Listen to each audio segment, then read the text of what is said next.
as the narrative changed for the African continent, we'll also get into a conversation around the leadership legacy of Dr. Kwame Nkrumah.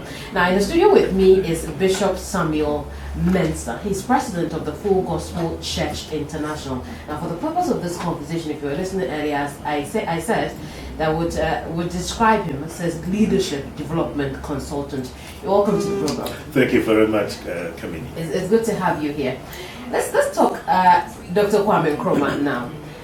We've described him as all sorts of things, in terms of his leadership style and the kind of person he was.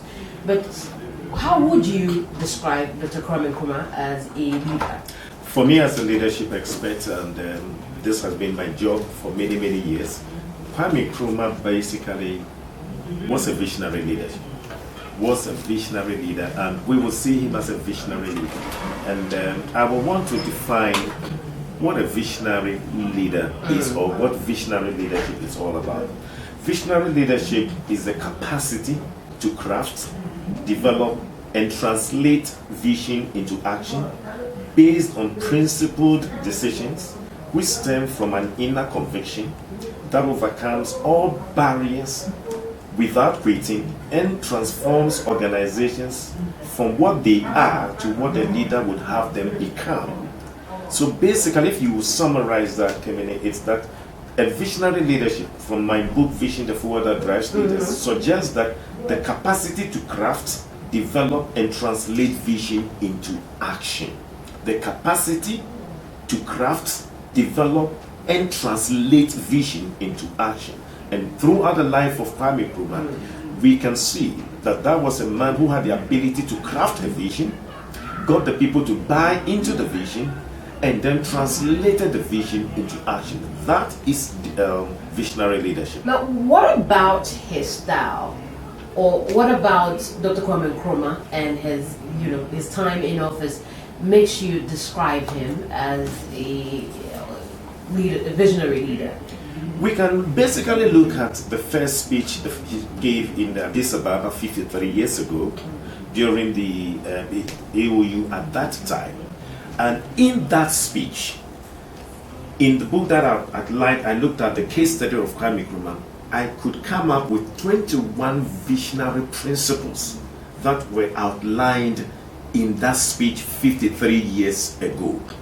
And if you would permit me, we will look at some of these visionary principles that, for me, convinces me that that was a man of great visionary leadership. We'll do that, but how many of those visionary leadership principles exist? 21. Naturally. Okay. How many of them exist? Oh, you can have several. I have about 60 of them in my book. 60 of them in your yes. book. So per your book, yeah, he applied 21 of them in one speech. In one speech. In the Addis Ababa speech. 53 years ago. I see. It's so powerful and so practical and relevant as it was then as it is now. And that is the kind of, you can describe him as a political prophet, for which people didn't understand him. And as we travel along the path, you will realize that for me, Kwame Nkrumah was about one generation ahead of his generation. He was about 40 years ahead of his generation. And that was also a major challenge, But if you would permit me, we can look at the principles.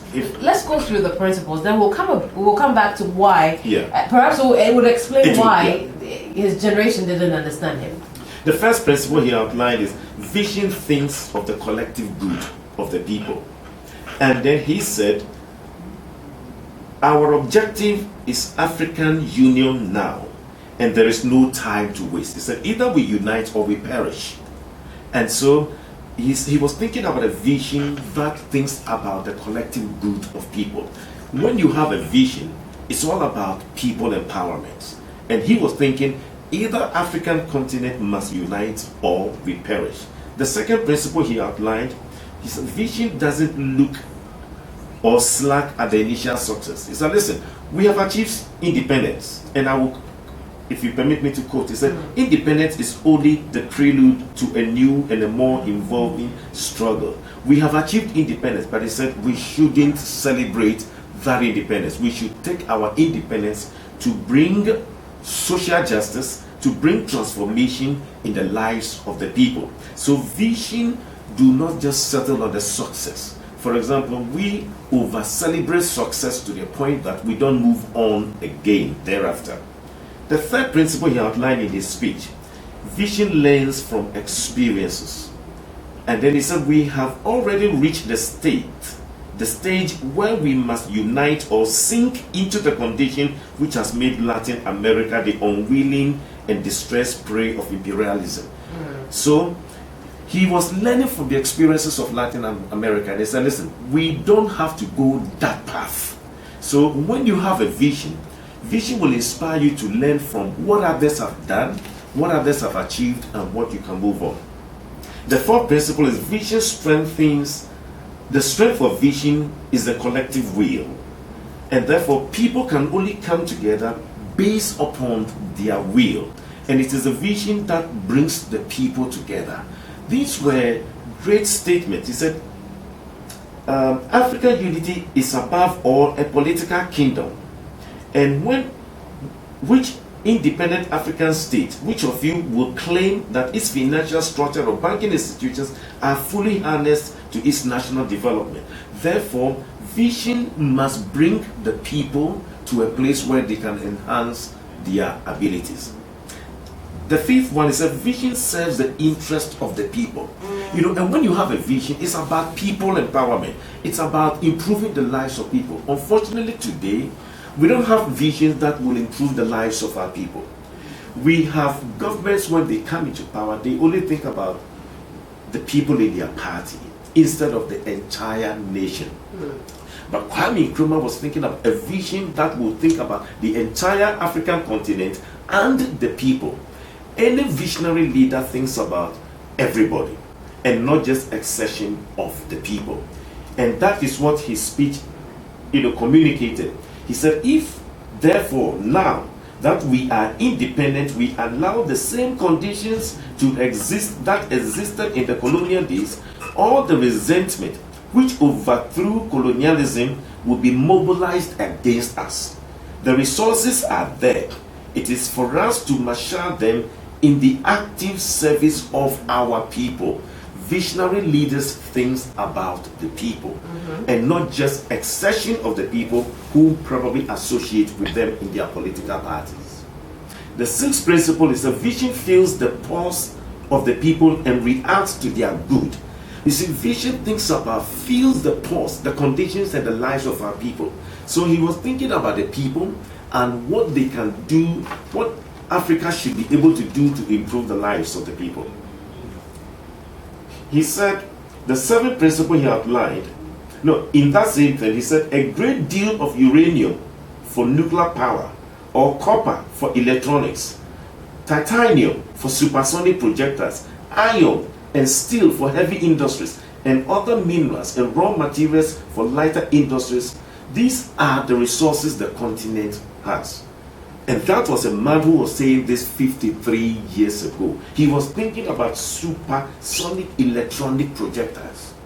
Today, we need this technology more than ever before. Yet, his generation could not even fathom what he was communicating.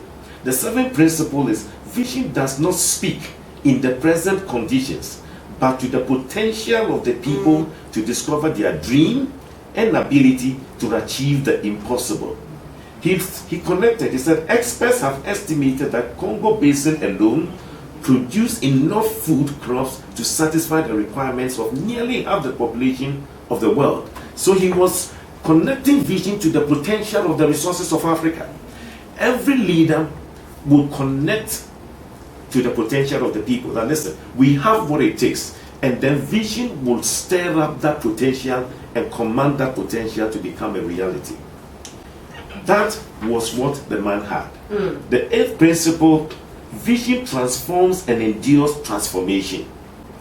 He said it is within the responsibility of science and technology to make even the Sahara bloom into a vast field with verdant vegetation and agricultural and industrial development. He was thinking of Sahara Desert becoming a transformed city. Today, Qatar and Dubai have transformed the desert into a great city. This man was thinking of transformation of Sahara. Unfortunately, today the Sahara Desert is still a desert. Indeed, it is. But the man had a vision that Sahara Desert could become a great, city.